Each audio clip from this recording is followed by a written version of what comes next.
Hey guys, after completing 501, 505, आज हम आपके लिए लेकर के आए हैं द कंसेप्ट्स ऑफ ऐसे 510। सबसे पहले तो वीडियो को लाइक, चैनल को सब्सक्राइब और कमेंट बॉक्स में कमेंट करके बता दीजिए कि ये जो हमारी स्टैंडर्ड की सीरीज है वो आपको कितनी हेल्पफुल है, so that we can plan our next sessions and series on this particular YouTube channel in the same manner, जिससे आपको ये अपकमिंग एग्जामिनेशन क्रैक करने में आसानी हो। अरे वेट वेट, एग्जाम क्लियर करने के लिए एक एडेड एडवांटेज, आज लास्ट डे है guys, today is 15th, today is a last day to avail this unbox offer. ये जो ऑफर है यहाँ पे, जहाँ पे स्टूडेंट 1 ईयर का सब्सक्रिप्शन लेता है and additional 6 months extension is given to the student. So guys, don't wait, act smart, do use the code auditsar and take up the subscription for our plus as well as iconic subjects. यहाँ पे plus और iconic में there is a systematic plan of studies. आपका ये doubt होगा कि ma'am अगर YouTube पे सभी कुछ कवर हो रहा है तो प्लस क्लास ज्वाइन क्यों करें?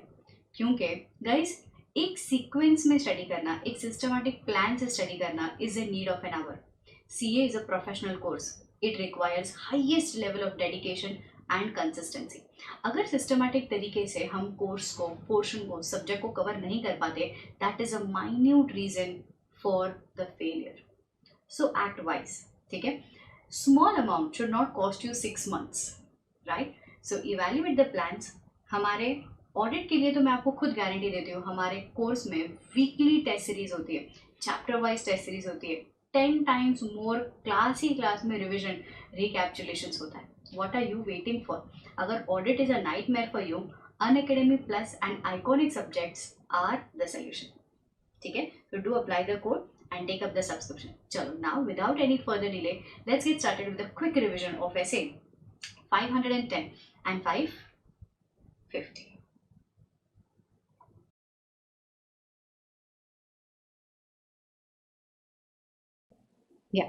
सबसे पहला, meaning of initial audit engagement, an engagement in which the financial statements of the previous year were not audited or it was audited by predecessor auditor।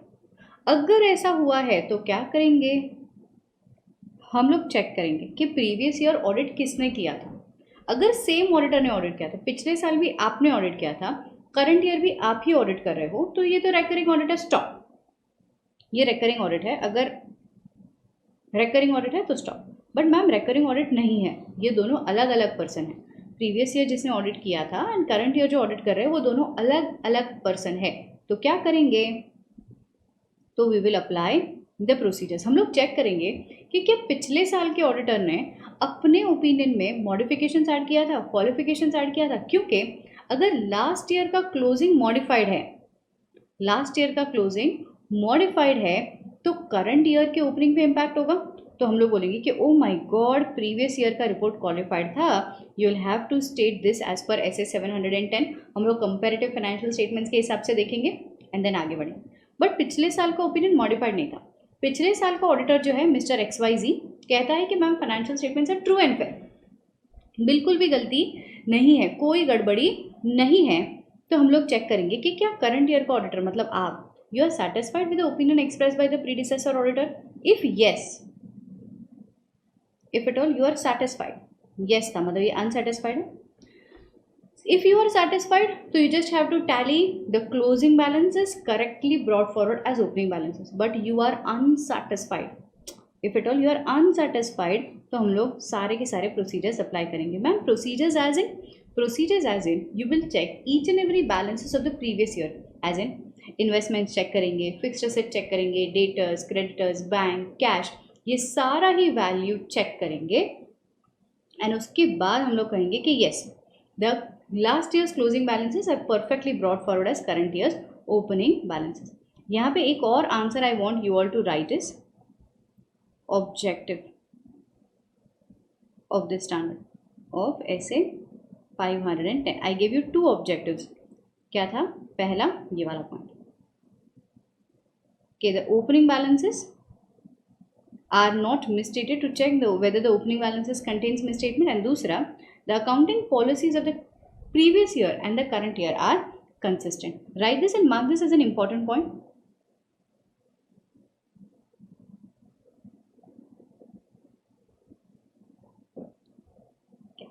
So here is the ऐसे very small standard, best standard है। Hardly गिन करके देखो 13 paragraphs है इसमें, 13 paragraphs only. सो scope, objectives, definition उन्होंने दिया हुआ है। तो सबसे पहला या when the financial statements includes the comparative financial statements, the requirements and the guidance in SA 710 would also apply. This was the reason I was telling कि why is it important to read 700 series first. ठीक है। सो अभी हमको आधे से ज़्यादा बच्चों को 700 सीरीज पता ही नहीं है, और वो लोग बोल रहे हैं 710 शैल ऑल्सो अप्लाई। अभी हमको पता ही नहीं क्या है 710, अब पता चल गया तो we can very well understand कि ठीक है या 710 शुड अप्लाई। फिर ऑब्जेक्टिव्स, यही चीज़ मैंने आपको लिखवाई इंपॉर्टेंट कंसेप्ट में कि we need to obtain sufficient and appropriate audit evidences about what, whether the opening balances contains misstatement that are materially affecting the current period's financial statements, and you need to obtain audit evidences regarding the appropriateness of the accounting policies, whether they are applied consistently in the current period.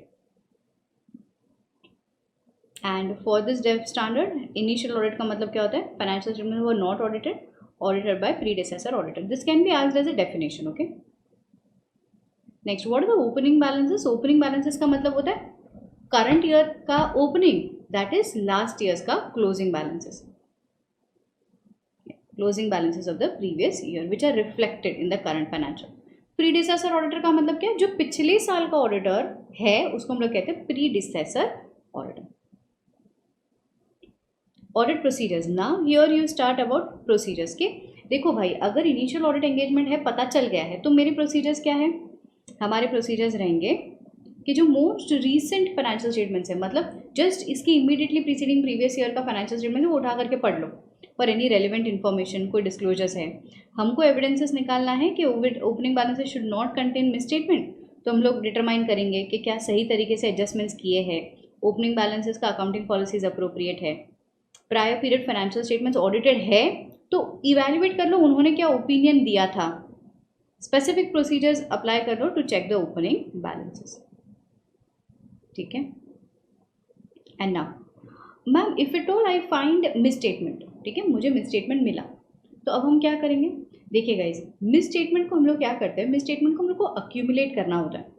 कई बार miss statement individually material ना हो करके accumulate करने के बाद वो miss statement yes material हो सकता है। तो हम लोग क्या करेंगे, अगर ये मिस स्टेटमेंट है तो ऑडिटर शैल अप्लाई पाप, परफॉर्म एडिशनल ऑडिट प्रोसीजर्स। ये एडिशनल ऑडिट प्रोसीजर्स अप्लाई करने के बाद हम लोग डिटरमाइन करेंगे कि क्या वो misstatement of the opening balances is going to affect my current year's financials, communicate with appropriate level of management TCWG as per 450. So 450 actually talks about evaluations of misstatement. Consistency of the accounting policies verify करना same है as per AFRF. Relevant information in the predecessors auditors report. ये देखो, अगर predecessor auditors report modified opinion दे रहा है, evaluate the risk of material misstatement. अगर हमको लगता है ओपनिंग बैलेंसेस गलत है, हम लोग नहीं फाइंड आउट कर पा रहे हैं ओपिनियन, तो हम लोग 705 के तहत क्वालिफाइड रिपोर्ट देंगे या डिस्क्लेमर ऑफ ओपिनियन दे देंगे। मैम हमारे पास एविडेंसेस है, तो हम लोग क्या करेंगे, क्वालिफाइड ओपिनियन देंगे या फिर एडवर्स ओपिनियन देंगे। Now you understand the feeling कि if you are not able to obtain, unable कहाँ गया, अनेबल करके एक वर्ड है यहाँ पे, अनेबल टू ऑब्टेन SAAE सबूत नहीं है, तो हम लोग क्या करेंगे, मॉडिफिकेशन तो करना ही है, बट मॉडिफिकेशन के ये दो प्रकार। अगर सबूत है, हम लोगों ने कंक्लूड किया है, कंक्लूड का मतलब क्या, on the basis of SAAE। अगर ये बेसिस पे हम लोगों ने कंक्लूड कर लिया है कि हाँ जी मटेरियल मिसस्टेटमेंट है in the opening balances, so depending upon the pervasiveness what will you try doing it, you will try giving qualifications और adverse remarks as per 705। Yeah, consistency of accounting policies shall be reflected, shall be as per AFRF. अगर ये consistent नहीं है या फिर ये properly accounted नहीं है, फिर भी auditor modifications add करेगा। खत्म हो गया। So the auditor shall modify the auditor's opinion as per SA 705 and ऐसे 710। क्यों ऐसे 710? क्योंकि ये 710 के केस में हम लोगों ने सिखाया है कि अगर कंपैरेटिव इन्फॉर्मेशन के केस में प्रीडिसेसर ऑडिटर का गलत ओपिनियन है जिसके वजह से करंट ईयर्स का ओपिनियन इम्पैक्ट हो रहा है, तो कंपैरेटिव फाइनेंशियल स्टेटमेंट्स के हिसाब से भी हम लोग मॉडिफिकेशंस ऐड करेंगे। खत्म हो गया स्टैंडर्ड, वाज दैट सिंपल। ठीक है, बट यहाँ पे जस्ट एक्सप्लेनेटरी पैराग्राफ से कुछ एक आध दो पॉइंट्स में और ऐड करवा करके लिखवाना चाहती हूँ। देखो, the nature extent of audit procedures necessary to obtain SAAE regarding opening balances may be dependent on matters. अभी इस पर क्वेश्चन आ सकता है कि practising chartered accountant miss Latika, ये है हमारी madam practising chartered accountant, she has gone to the client and client के पास जा करके उसको ओपनिंग बैलेंसेस चेक करना है।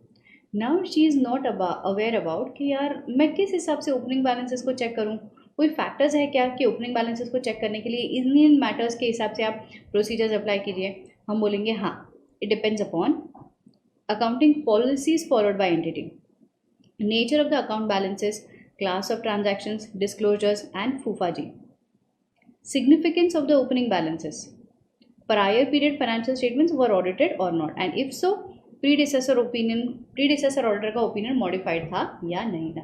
तो इन बेसिस पे हम लोग ये डिसाइड करेंगे what should be the nature, timing and extent of audit procedures to be applied for evaluating prior period balances, opening balances. Market important expected exam question. So cut off वगैरह देखना, reconciliation करना, valuation करना, ये सारे examples हैं। आप additional audit procedures perform करोगे with respect to this elements, opening balances में मॉडिफिकेशंस। ठीक है, ये हो गया। तो जब भी हमको एविडेंसेस नहीं मिलते हैं तो we try adding up the explanation के क्यों हम लोग ये कहने की कोशिश कर रहे हैं कि हमारे पास एविडेंसेस है, नहीं है, कुछ एडिशनल डिस्क्लोजर्स देना है, नहीं देना है। उस केस में हम लोगों को unless it is prohibited by law, the opinion जो क्वालिफाइड डिस्क्लेमर है उसके बारे में हम लोगों को इलेबोरेशन देना होगा। So unless it is prohibited by law, an opinion which is qualified disclaim as appropriate regarding the results of the operation and the cash flows where relevant and unmodified regarding state of affairs हम लोगों को देना होगा। modifications and basis of modifications, and यहाँ पे आपका ये standard खत्म होता है। So in some cases the modifications to the predecessor auditor's opinion may not be relevant and material to the opinion on the current year statement. This may be a case where, for example, there was a scope limitations in the prior period, but the matter giving rise to the scope of limitations has been resolved. ये याद है मैंने क्या बोला था, previous year में modifications है। अगर करंट ईयर में आपके मैनेजमेंट ने वो मॉडिफिकेशंस को या फिर वो जो मैटर था उसको रिजॉल्व कर दिया है, तो आप क्या करेंगे? कुछ नहीं, स्टॉप। 710 में क्या बोला था? Modifications communicated, yes, resolve, yes, resolve हो गया, स्टॉप। तो बोलते हैं ऐसी सिचुएशन में प्रीवियस ईयर्स का modifications will not be relevant.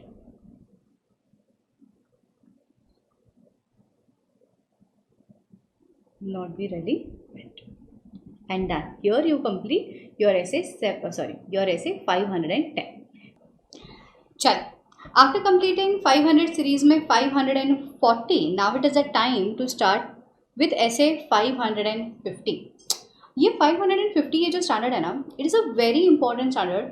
Accounts पढ़ लो, लॉ पढ़ लो, ऑडिटिंग पढ़ लो, रिलेटेड पार्टी को एक अलग सा महत्व दिया है। क्यों रिलेटेड पार्टी को ये अलग सा महत्व दिया है? क्योंकि see for example I have mister X, he is the elder brother. ठीक है, तो मुझे पता है कि अगर मेरे लिए कुछ भी बेनिफिशियल काम रहेगा, मेरा भाई, मेरी बहन, my mummy, my papa will take best efforts, वो शाम डाम दंड भेद लगा लेंगे। क्यों? फ़ायदा मुझे हो रहा है। Hence as a checker you have to be alert when you are checking my transactions with my related parties. ठीक है, so being a checker related party is inherently important. And before we start learning the procedures I want you all to recall NATO. याद आया? NATO, inherent limitation.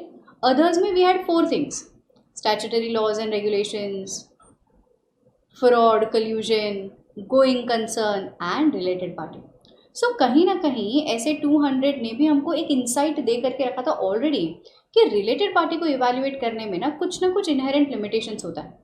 तो हमको ये standard में क्या पढ़ना है, सबसे पहले हमको ये पढ़ना है what is the objective. Basically हमको रिलेटेड पार्टी के ट्रांजैक्शन में क्या चीज़ों को चेक करना है, कैसे करना है और उसमें लिमिटेशंस क्या है। सो ये 3 चीज़ें हैं, ऑडिट पर्सपेक्टिव, प्रोसीजरल पर्सपेक्टिव, जो 550 में हमें पढ़नी, ठीक है। But again before I take you through SA 515, always remember guys, we being auditors we check the accounts whether they are prepared on the basis of AFRF, applicable financial reporting framework। तो ये जो accounts है क्या AFRF के हिसाब से बने हैं, ये हमें चेक करना होता है। सो AFRF पहले पढ़ना पड़ेगा कि AFRF है क्या, इसको पढ़ लेंगे तो ही तो इसको चेक कर पाएंगे, राइट। सो सबसे पहला एक फ्रेमवर्क, एक ब्रीफ समझ लेते हैं दैट लॉ क्या चाहता है, अकाउंट्स क्या चाहता है, कंप्लायंसेस कैसे करना है, हमें क्या चेक करना है, रिपोर्टिंग कैसे करनी है, so on and so forth. So एक ब्रीफ कर लेते हैं, फिर 550 शुरुआत करते हैं। चलो, तो let me prepare one small chart for you. Related parties, so I divide this into multiple areas, ठीक है। सबसे पहला एरिया जो I want you all to understand is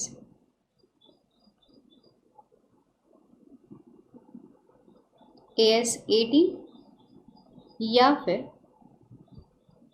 end AS 24। It is AS 18 या फिर इंड AS 24। मैम ये है क्या, ये है फाइनेंशियल रिपोर्टिंग फ्रेमवर्क।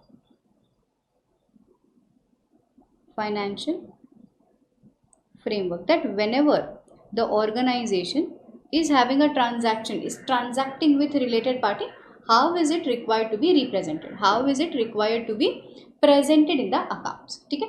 अब जैसे ही मैं बात करती हूँ फाइनेंशियल रिपोर्टिंग फ्रेमवर्क की, always remember these standards are categorised into 2 forms, okay. Always financial reporting framework जो है उसको ग्रीन से लिख दो so that you understand, are categorised into 2 forms.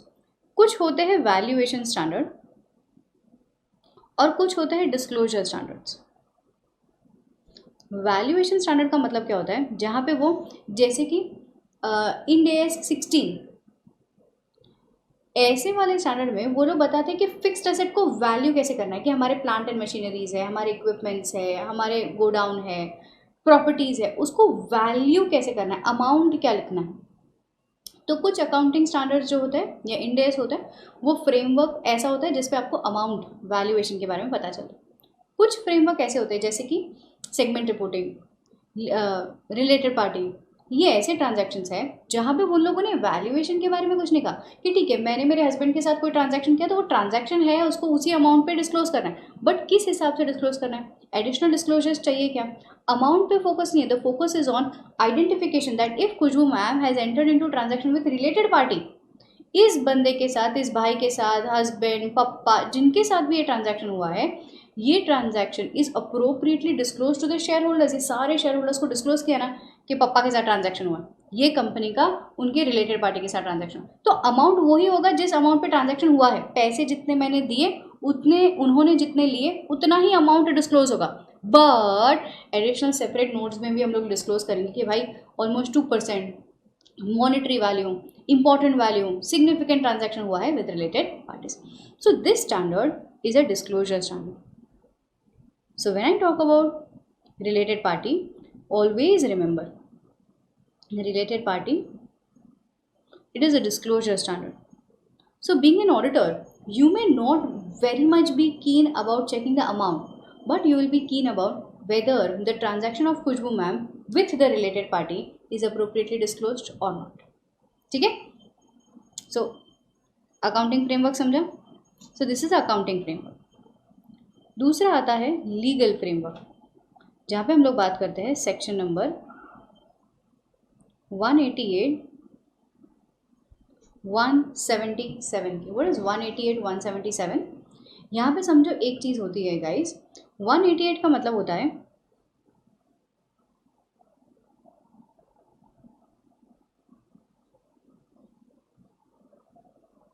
Related party पर मैं इसको ग्रीन से लिखती हूँ, लीगल फ्रेमवर्क। रिलेटेड पार्टी के साथ ट्रांजैक्शन करने में कंपनीज एक्ट ने मना नहीं किया है। Means companies act is not denying कि खुशबू मैम आप रिलेटेड पार्टी के साथ ट्रांजैक्शन मत करो, नहीं, उन्होंने कहा बिंदास, हो सकता है this is my family business, हो सकता है जो मेरी सब्सिडरी कंपनी है उनके साथ मैं ट्रांजैक्शन कर रही हूँ, हो सकता है हमारी जो एसोसिएट कंपनी है उसके साथ ट्रांजैक्शन करो बिंदास, बट कंपनीज एक्ट सेज एक हद तक करो, with in the limit. Transaction should be transacted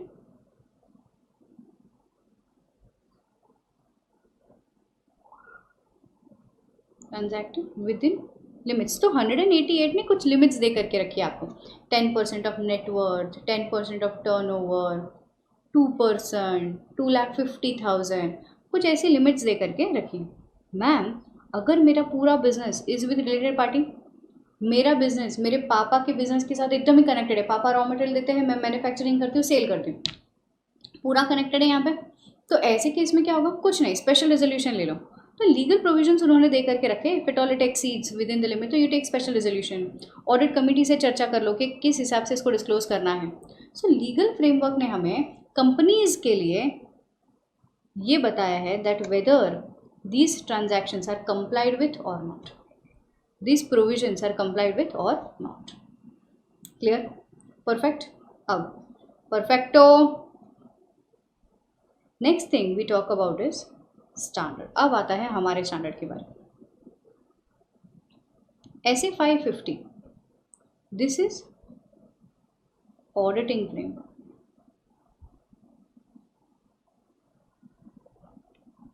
under this auditing framework guys, the auditor is required to evaluate the proper identification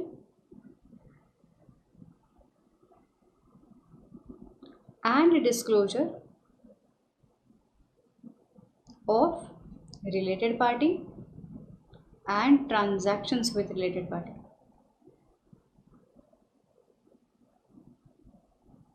and transactions with related party।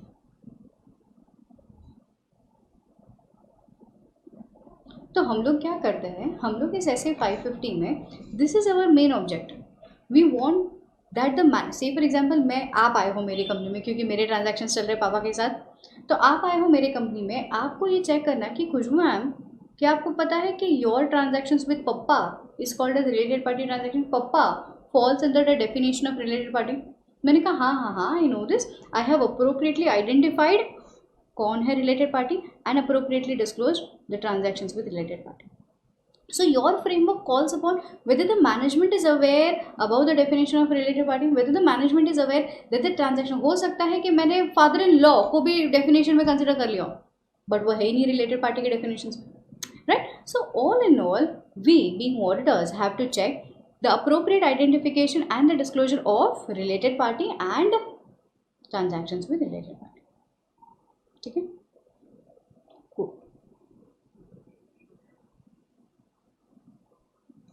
अब बढ़ते हैं आगे। Ma'am ये auditing framework तो समझ गया है जहाँ पे हमारा ऑब्जेक्टिव है identification and disclosure. See for example by any chance, ठीक है, for example by any chance organisation में रिलेटेड पार्टी का जो रिक्वायरमेंट है वो सही से नहीं बैठा है, ऑर्गेनाइजेशन में जो रिलेटेड पार्टी का रिक्वायरमेंट है वो सही से कंप्लाई नहीं हुआ है, ना मैंने पापा जी के साथ जो ट्रांजैक्शन हुआ वो सही से डिस्क्लोज किया, ना आइडेंटिफाई किया, तो ऑडिटर करे तो क्या करे, ऑडिटर इसको रिपोर्ट करेगा, ऑडिटर इसे रिपोर्ट करेगा। रिपोर्ट कहाँ करेगा, अब देखो रिलेटेड पार्टी अपने आप में एक खतरनाक एरिया है। अब ये रिपोर्टिंग उसको दो जगह पे करनी है,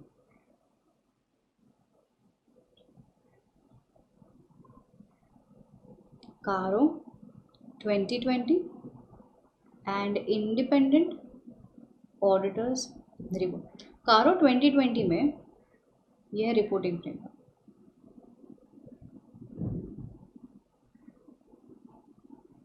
कारो 2020 में you have a specific clause which talks about related party transaction, कि जब भी आपको लगे कि कंपनी ने कोई रिलेटेड पार्टी ट्रांजैक्शन किया है उसको क्या अप्रोप्रिएटली डिस्क्लोज किया है कि नहीं, वो कारो 2020 के हिसाब से आप डिस्क्लोज करेंगे। दूसरा होता है इंडिपेंडेंट ऑडिटर्स रिपोर्ट। दूसरा होता है independent auditors report. What is independent auditors report? Independent auditors report is where अगर आपको फ्रेमवर्क में कोई क्वालिफिकेशन देना है, कोई मॉडिफिकेशंस देना है, कुछ ऐसी चीज़ बतानी है that the things are not appropriate, तो आप ये चीज़ के हिसाब से करेंगे। सो ये सारा रिलेटेड पार्टी में अलग अलग जगह पे यहाँ पे आपने ये सारी चीज़ देखी होगी, accounting framework, legal framework, related party 550 क्या कहता है, कारो क्या कहता है, so on and so. Super clear एकदम। सो मैम एक आंसर में रिलेटेड पार्टी आया तो सब कुछ लिख करके आने का? बिल्कुल नहीं। बच्चे क्या करते हैं कि रिलेटेड पार्टी दिखा नहीं तो सब कुछ थोड़ा थोड़ा लगा देते हैं, है ना, वो संजीव कपूर जैसा, सब कुछ स्वाद अनुसार नमक डाल दीजिए, सब कुछ थोड़ा थोड़ा अपने हिसाब से मसाला ऐड कर दीजिए। अब ये मसाला जहाँ जहाँ रिलेटेड पार्टी दिखता है वहाँ वहाँ एक स्टूडेंट ये सारा सब कुछ ऐड करके आ जाता है, जबकि इसकी ज़रूरत नहीं है। Why have I made it so clear for you so that you understand which answer needs to add which kind of wordings with regards to your related party. Cool, fair, perfectly okay. So now थोड़ा सा आगे. So now let us jump into the theory. 550 talks about related parties. So what is the meaning and objective? Related parties as defined under AFRF. The auditor is required to obtain an understanding of the related party transactions and the relationships, whether they are properly identified and disclosed. Identified and disclosed. ठीक है, तो यहाँ पे usually हमारा objective क्या रहता है auditing में? ये देखो यहाँ पे वी से related party should be properly identified and disclosed. Related party and transactions with related party. So यहाँ पे चार चीज़ होगी, identification of related party and transactions with related party, disclosures of related party and transactions with related party. So it is all together the four things, four objectives, four folds कह सकती हूँ मैं, ये है हमारा ऑब्जेक्टिव।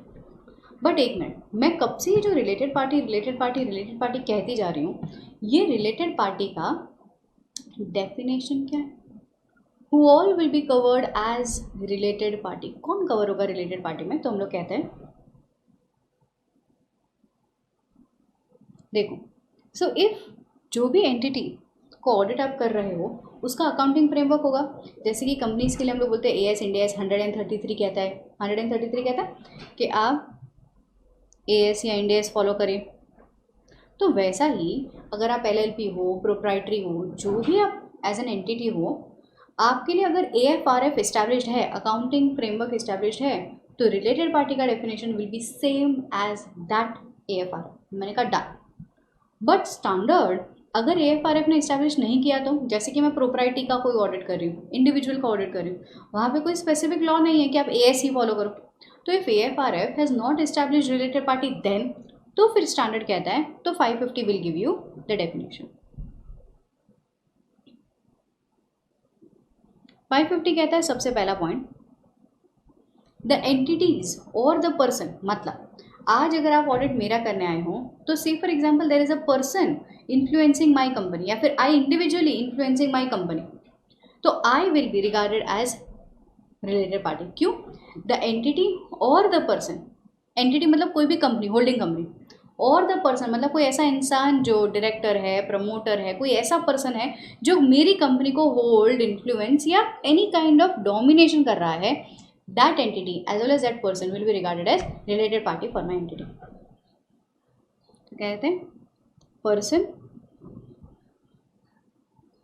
और entity, person और entity क्या करना है इसको? They are influencing the entity under audit.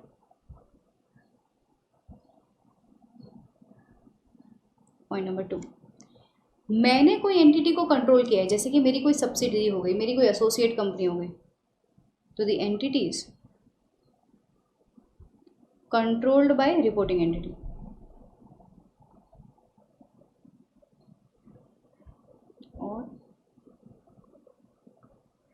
influenced by reporting entities. Point number 3 में क्या आता है समझो. If at all the entities are under joint controls are controlled by close family member, the business are the family business. मतलब क्या, आज मेरा business है के लिमिटेड, मेरी सिस्टर का बिजनेस है एस लिमिटेड. अब के लिमिटेड एंड एस लिमिटेड अपने आप की रिलेटेड पार्टी मानी जाएगी. क्यों? क्योंकि यहाँ पे फैमिली बिजनेस है. केस नंबर 2, अगर मेरी ही 2 कंपनीज है, मेरी ही एक कंपनी का नाम है एम लिमिटेड, दूसरे कंपनी का नाम है वी लिमिटेड. ठीक है. अब ये M limited and V limited ये दोनों ही रिलेटेड पार्टी मानी जाएगी. क्यों? क्योंकि दोनों ही entities are under common control of a person. समझ में आता है. सो पॉइंट नंबर 3 में हम लिखते हैं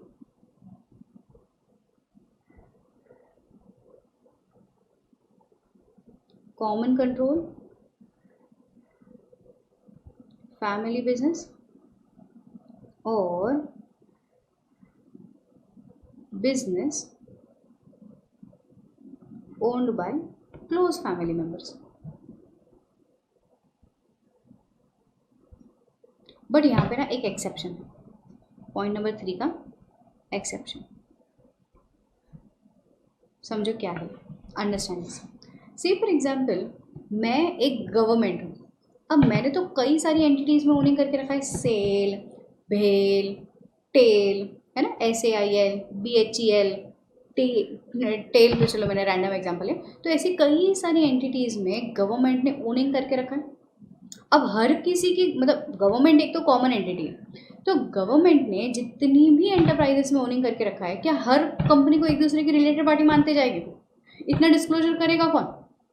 और एक तो गवर्नमेंट का लेवल भी इतना बड़ा. तो उन्होंने कहा except for the entities owned by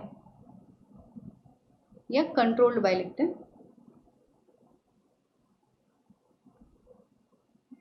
controlled by state, basically government. ठीक है.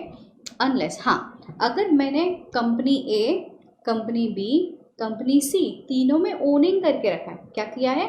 तीनों में ओनिंग करके रखा है और इन तीनों के बीच में सिग्निफिकेंट रिसोर्स शेयरिंग हो रहा है. ये अपना रिसोर्स बी को दे रहा है, बी अपना रिसोर्स सी को दे रहा है. ये तीनों में रिसोर्स शेयरिंग हो रहा है, पैसों की पैसों का शेयरिंग हो रहा है. तो भाई ये लोग भाईचारे वाले लोग, तो फिर हम लोग ये मानेंगे these are related parties.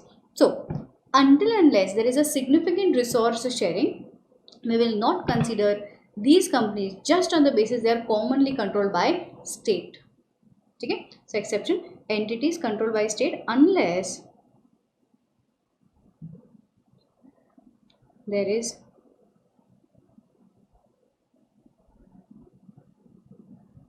significant resource sharing. Cool. Perfectly fine. So what is the definition? Related party. When AFRF are established by when related party is established by AFRF, good. Not established, then the significant control person या entity, any other entity जिसको हम लोग control कर रहे हैं, any other entity who is under a common control or having common ownership, close family members or the common key management. इसके exception यहाँ पे दिया हुआ है. Note, entities under the common control of state, that is national, regional और the local government, shall not be considered as related. क्यों? क्योंकि यार कॉमन कंट्रोल के नाम पे हम लोग रिलेटेड पार्टी नहीं मानेंगे, प्रोसीजरल रिक्वायरमेंट बढ़ जाएगा. Unless they are engaged in significant resource sharing to the extent, मतलब to the highest extent with another each other. अब आते हैं आगे. रिलेटेड पार्टी को समझ गया. अब रिस्क असेसमेंट प्रोसीजर समझ लेते हैं. So what is risk assessment procedures and related parties? Risk assessment procedures में आता है understand the entity and the related party transactions. Apply ऐसे 315, अप्लाई ऐसे 240. आपको 315 समझाना बाकी है मेरा, बट 240 अप्लाई करना बहुत ज़्यादा ज़रूरी कि यहाँ पे फ्रॉड वगैरह तो नहीं हुआ है. Maintain alertness with regards to the related party information. Alert रहो, सतर्क रहो. क्या कहता है? सतर्क रहो. स्केप्टिसिज्म अप्लाई करो. Inspect the documents. जैसे ही रिलेटेड पार्टी के रिगार्ड्स में कोई इन्फॉर्मेशन आए, promptly communicate to your engagement team, सबको बता दो, सबको चिक चिक करके स्कीम बता दो, ये रिलेटेड पार्टी, ये रिलेटेड पार्टी, ये related party. Next, what are the responses to related party transactions, how do we respond to the risk associated with related party. अब देखो रिस्क क्या है, दो प्रकार का रिस्क है।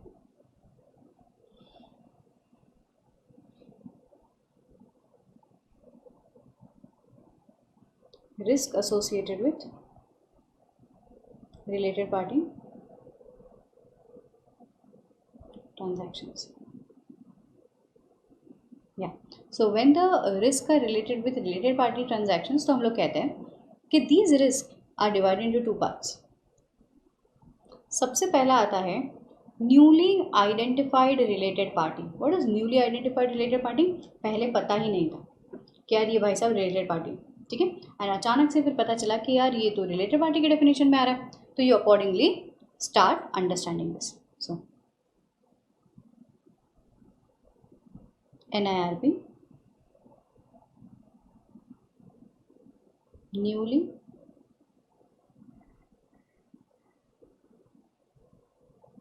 आइडेंटिफाइड रिलेटेड पार्टी, और दूसरा है ONCB। ONCB का मतलब होता है, समझो आज नॉर्मली मैं ये स्टाइलस बेचती हूँ, ठीक है, our business is to sell the stylus. हम लोग नॉर्मली मिस्टर ABCD सबको स्टाइलस बेच रहे हैं, ठीक है, सारी क्लासेस है, सारे टीचर्स हैं, सबको स्टाइलस बेच रहे हैं। बट अचानक से my brother came to me out of nowhere and भाई साहब आकर के कहते हैं कि खुशबू, मैंने कहा yes, I want some loan. मैंने कहा भैया मैं तो फाइनेंशियल एक्टिविटी में नहीं हूँ, बट ठीक है अभी भाई है ना तो सॉफ्ट कॉर्नर। मैंने कहा भैया 1 मिनट रुको, आई ट्राई अरेंजिंग समथिंग। मैंने कंपनी से फाइनेंशियल असिस्टेंस उठा करके भैया को दे दी। Don't you feel this is against या फिर out of normal course of business? This is that transactions which is not ordinary. Ordinary क्या होता है, भैया आते हैं और भैया बोलते हैं कि बेटा मुझे पेन चाहिए, तो मैं उनको बोलती हूँ ये लो सर, ले करके जाए। बट भैया ने आकर के उनसे स्टाइलस नहीं मांगी, दिस इज़ नॉट ऑर्डिनरी। अगर स्टाइलस मांगते तो मैं कहती मिस्टर ABCD सबको हम लोग स्टाइलस ही बेच रहे, भैया आए भैया को भी स्टाइलस बेचा, डन। बट ये ऐसा नहीं था। यहाँ पे जो मैंने ट्रांजैक्शन किया that is outside normal course of business. So there are two risk. Risk क्या है कि मैंने रिलेटेड पार्टी के साथ कोई ऐसा ट्रांजैक्शन कर लिया which is not in ordinary course of business, या फिर हम लोग ये कहते हैं these are newly identified related party. Ma'am इसके एग्जाम्पल्स आई गिव इट। जैसे कि ह्यूज डिस्काउंट दे दिया, स्टाइलस भैया लेकर के गए, बट मैंने भैया से एकदम ही नॉमिनल एकदम मिनिमम कंसिडरेशन दिया नेम से, और खूब बड़ा डिस्काउंट दे दिया, ह्यूज डिस्काउंट। और transactions without consideration, without consideration सी, या फिर एंटरिंग इनटू सर्कुलर ट्रांजैक्शन। मैंने भैया को बोला भैया पैसे तो नहीं दे पाऊंगी, बट एक काम करते हैं, चार्टर्ड अकाउंटेंट मैं भी, मैंने कहा भैया एक काम करते हैं, आई सेल यू द पेन। मैं स्टाइलस ऐसा शो करती हूँ, बुक एंट्री पास करती हूँ कि मैंने स्टाइलस बेचा, then I again pass an entry that I repurchase the stylus back, and repurchase करने में मैं आपको पैसा दे रही हूँ।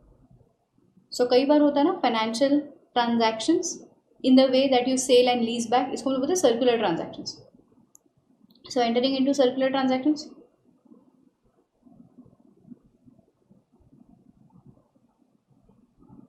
Circular transactions. नेक्स्ट हो सकता है कि रिलेटेड पार्टी के साथ कोई ऐसा ट्रांजैक्शन हो रहा है which is done with the jurisdiction having low laws and regulation beyond jurisdiction.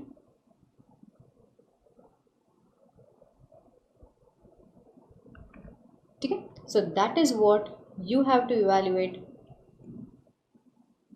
with regards to ONCB, outside normal course of business. मतलब दीज आर द एग्जाम्पल्स। अगर ये एग्जाम्पल है, अगर ऐसे ट्रांजैक्शन हुए तो हम लोग क्या प्रोसीजर्स लगाएंगे? सबसे पहला हम लोग प्रोसीजर्स लगाएंगे, आप आओगे मेरे ऑर्गेनाइजेशन में, मुझे बोलोगे कि मैम आपने भैया को पैसे दिए, क्यों? कंपनी में क्या एओए एमओए ऐसा ऑथोराइज कर रहा है? तो check for the authorization. Who has authorized this transaction? Check करो whether this is rational when it comes to business. What is a rational reason? पूछ लो कि ma'am why have you entered into this transaction. सी चेक करो consistency with the management's explanation. मैं जो explanation कर रही हूँ कि नहीं नहीं ये फाइनेंशियल एक्टिविटीज़ नहीं, ऐसा करके वैसा करके, उसका ऐसा ना वैसा वैसा है. चेक करो consistency. And D stands for disclosures के जो भी ट्रांजैक्शंस हुआ है, भले वो outside normal course of business हुआ है, क्या ये अप्रोप्रिएटली डिस्क्लोज्ड है या नहीं. ठीक है, तो it is A B C D.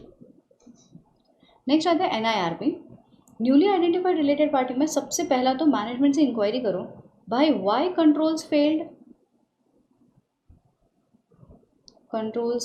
To identify. आपके यहाँ पे तो CS है ना. आप मुझे आकर के बोलोगे मैम आपके ऑफिस में ऑर्गेनाइजेशन में वो स्टाफ था ना, CS था, वो कंपनी सेक्रेटरी, उसने लॉ को फॉलो नहीं किया, क्यों डिस्क्लोजर नहीं हुआ? So why the controls failed? Financial reporting controls थे ना.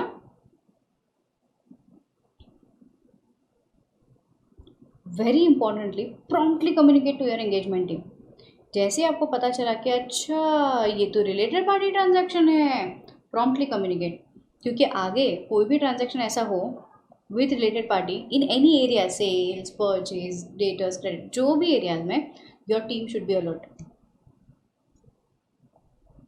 यहाँ पे इंक्वायरी करो मैनेजमेंट के साथ. एंड लास्ट ऑल्सो चेक यार कहीं फ्रॉड जैसा तो नहीं लग रहा है कि यार ये NIRP है, जानबूझ करके इन्होंने हाइड करने की कोशिश की हो, जानबूझ करके इन्होंने डिस्क्लोज ना किया और रिलेटेड पार्टी के साथ transaction and stuff. So evaluate the situations relating to fraud. Yeah. So what is this? Risk. Newly identified outside normal course of business. So what do you check? Authorization, business rationale, consistency, disclosures.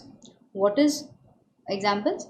Complex equity transactions, offshore entities जहाँ पे law बहुत ही weak है, sale transaction with larger discounts or returns, no consideration, transactions with circular arrangement जैसे मैंने बोला sale और lease back, sale और repurchase back.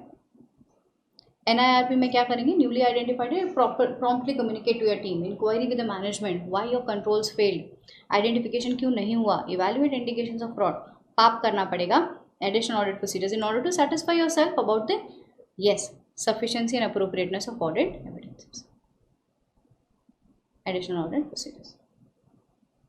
चलो, अगर रिलेटेड पार्टी है, ट्रांजैक्शन है, हुआ है, तो what you need to ensure is ये transaction is at arm's length price. अगर मैं ये स्टाइलिस बाकी आखी दुनिया को 8,000 में बेच रही हूँ, कितने में? 8,000 रुपीज़ ओनली. अगर मैं ये स्टाइलिस 8,000 रुपये में बेच रही हूँ, तो मुझे ये इवैल्यूएट करना कि जो ट्रांजैक्शन मैंने भैया के साथ किया ना, वो भी 8,000 में ही हुआ. मैक्सिमम मैंने 200-300 ऊपर नीचे, इससे ज़्यादा नहीं. So that is arm's length price. Obtain written representation relating to the treatment and the disclosures. आपको रिटर्न रिप्रेजेंटेशन लेना है मैनेजमेंट के पास से, स्टेटिंग के व्हाट डिस्क्लोजर्स या फिर what how the accounting framework is being followed. Now यहाँ पे आता है हमारा नाटो का ओ का 4th पॉइंट. ठीक है, what is the inherent limitation. बोलता है कि 200 इज बड़ा, बोला था इनहेरेंट लिमिटेशन है. सबसे पहला इनहेरेंट लिमिटेशन होगा कि आप मेरे पास आए और मुझे कहा कि अरे मैम आपने आपकी सिस्टर के साथ ट्रांजैक्शन किया. मैंने कहा हाँ वही सिस्टर ना जो लंदन चली गई है, हाँ मैंने किया ना उसके साथ ट्रांजैक्शन. आपने मुझे कहा कि मैम उसको डिस्क्लोज नहीं किया. अरे मैंने कहा बेटा वो मैरिड सिस्टर है, तो वो अभी उसका सरनेम अलग हो गया है, मेरा सरनेम अलग है. She is Gandhi now, other sister she is Mehta. I am मतलब रिलेटेड पार्टी नहीं होगी. आपने मुझे कहा नहीं ma'am sister even if it all she is married आपकी रिलेटेड पार्टी डेफिनेशन में आती है. मैंने कहा अरे आई एम सो सॉरी, मेरे को ध्यान ही नहीं था. हो सकता है ऐसा. आज I am chartered accountant being management of K limited, but हो सकता है other persons, directors, owners of different companies may not be aware of. Normal सी बात है. That is the primary potential weaknesses. The management may be totally unaware about the existence of all the related parties. कई बार आपके साथ भी होता है ना, लाइक शादी पे. अभी देखो मैं तो खुद फंक्शन अटेंड करके आई हूँ, तो शादी ब्याह में कई बार ऐसा होता है कि when you are like travelling to your family functions, your parents और your elderlies try making you introduce someone else कि अरे बेटा ये देखो ये वो वाले अंकल हैं, ये फूफा जी के, मामा जी के, काका जी की बेटी के, ननन के, सासू की, टिश ये वो है। एंड वी लाइक अच्छा ओके, हाँ हाँ हाँ, हेलो अंकल, हेलो आंटी। ऐसा हुआ आपके साथ कभी? दैट इज रिलेटेड पार्टी तो है, but we are not aware ये रिलेटेड पार्टी है। मैनेजमेंट के साथ भी ऐसा हो सकता है। दूसरा, रिलेटेड पार्टी अपने आप में कल्यूजन का चांस लेकर के आता है। रिलेटेड पार्टी रिलेशनशिप्स में present a greater opportunity for कल्यूजन, concealment और मैनिपुलेशन बाय द मैनेजमेंट। ठीक है, पार्टनर इन क्राइम होते ये लोग, बचपन में सिबलिंग्स के साथ बहुत मस्ती करते थे। ठीक है, सो रिलेटेड पार्टी रिलेशनशिप्स में present a greater opportunity for the collusion, concealment और manipulation by the management. Clear है इतना? शॉर्ट सॉर्टेड चलाए। And last, how as an auditor will we be able to verify the existence of related party? आज मुझे पता है कि मेरी रिलेटेड पार्टी कौन है, यू बीइंग एक्सटर्नल पार्टी आपको कैसा पता चलेगा? अब देखो, जैसे मैंने सिस्टर्स का एग्जाम्पल लिया, sister is married, because sister is married उसकी सरनेम अलग है, आपको शायद डायरेक्टली क्लिक भी नहीं होगा कि देखो सरनेम सेम होता है। तो कई बार भी इंडियंस अंडरस्टैंड दिस, इंडिया में we have the what do we say, we have a custom of calling the person with name as well as with second name, है ना।